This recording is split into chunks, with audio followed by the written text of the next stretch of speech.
So today's video is going to be about using octaves to break out of our box patterns. So the box pattern that I'm specifically referring to is our minor pentatonic. It's one that most of us know and a lot of us get stuck in, using A minor pentatonic, 5, 8, 5, 7, 5, 7, 5, 7.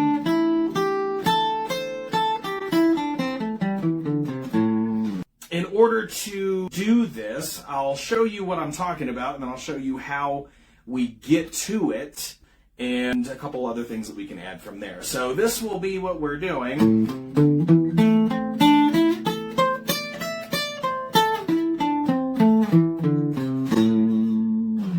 To find the octaves and how we piece all of this together, just a little bit of theory, just to show you how I arrived at this. We're going to be using a little bit of caged in this, using our E-shaped bar chord and our D pattern. So for E, if we go to our basic E shape here, where are our octaves? Well, our root note is down on the bottom of the chord. It's on the low E string. Our octave then would be here on the 2nd fret of the D string. That's down 2 strings over 2 frets. That's our next E note. And our last one is up at the top on our high E string. So in this pattern, that E-shaped bar chord, our octaves are here on the 5th fret of the low E string, on the 7th fret of the D string, and the 5th fret of the high E string. So there's 2 of them that we're working with. The other one is based on our D chord. So if we take a look at our D chord to find those octaves, in the D chord, you have D, that open D string there, and then the other one is on the 3rd fret of the B string. So there is my octave. Now, in context here, if we were to take that note right there on the 7th fret of the D string and compare it to the open D string there, we would go down 2 strings over 3 frets. So from here, down 2 strings to the B string, and then over 3 frets. That'll be the 10th fret of the B string. So the octaves that I'm using here, I'm using 5th fret on the low E, 7th fret on the D string, and the 10th fret on the B string. Now that we have that in alignment, we're going to take just 4 notes from our pentatonic scale. And that's going to be the 5th fret, and the 8th fret on that string, and the 5th fret, and the 7th fret.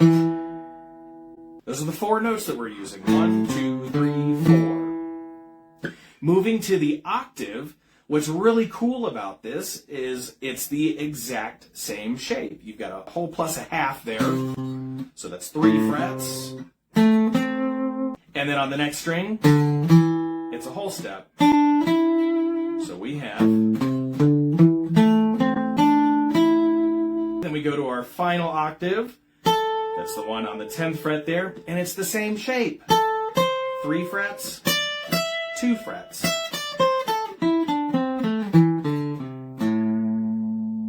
Really, really, really cool. A lot of shreddier guys will use this because you don't have to think too much. It's the same pattern over and over and over again. And if you notice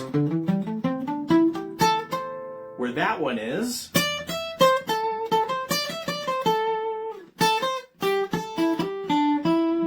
we're way outside of our box pattern here. One thing we can add to this to suddenly now have the entire pentatonic shape is we're going to add 1 extra note to this, because we've got 4, we need 5. And I like to start this one from this pattern. That's 12, 10, 13, 10 right there, and work our way backwards, just so you can get a good visual of it, and it'll make sense as we move this direction up And then that way, once we get it in our head, it'll make sense going down too. The extra note that we need, 1, 2, 3, 4, that octave right there, it's 2 frets or a whole step right behind the octave. Right there. We're right above the next pattern. 1, 2, 3, 4. There's the octave.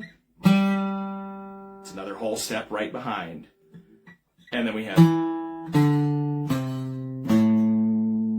You could add that one as well, but that's the 5th note that we were missing from the other spots. So as we go forward...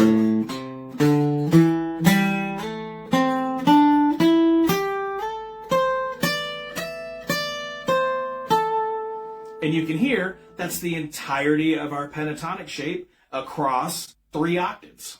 That's awesome. That's everything that you could possibly need from that scale. Hopefully that'll get you guys out of that position 1 pentatonic box and start being able to move a little bit further down the neck, which is what we all want. And interestingly enough, this places you kind of in that position 3 spot.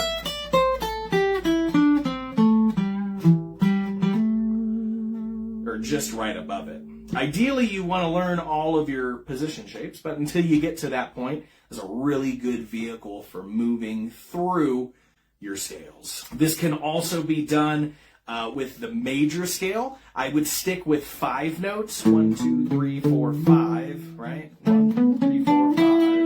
1, 2, 3, 4, 5.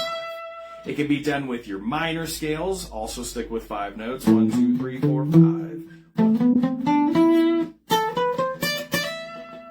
The reason why we only want those 5 notes is because if you go to 6,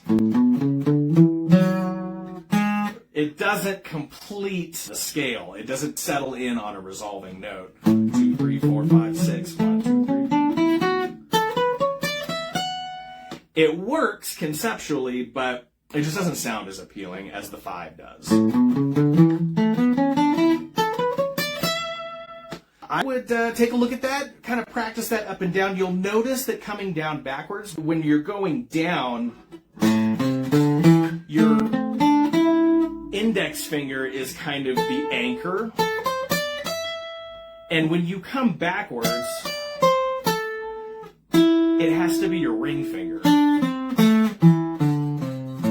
So it can be a little awkward at first when you're first kind of tackling this sort of stuff, but as you practice it, as with anything, it'll become a lot more comfortable and you'll get a lot more fluent with it.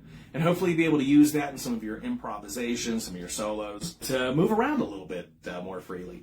Or get really good at it and get really fast at it and add some of those speedy little licks to get through. So hopefully that helped you guys. I'll have something for you next week as a video. If you guys have any questions or any comments, leave it down below. I'll have a link for the newsletter, which if you guys like this content, we'll have a lot more going out through the newsletter. It's a pleasure, and I'll talk to everybody soon. Cheers, everyone.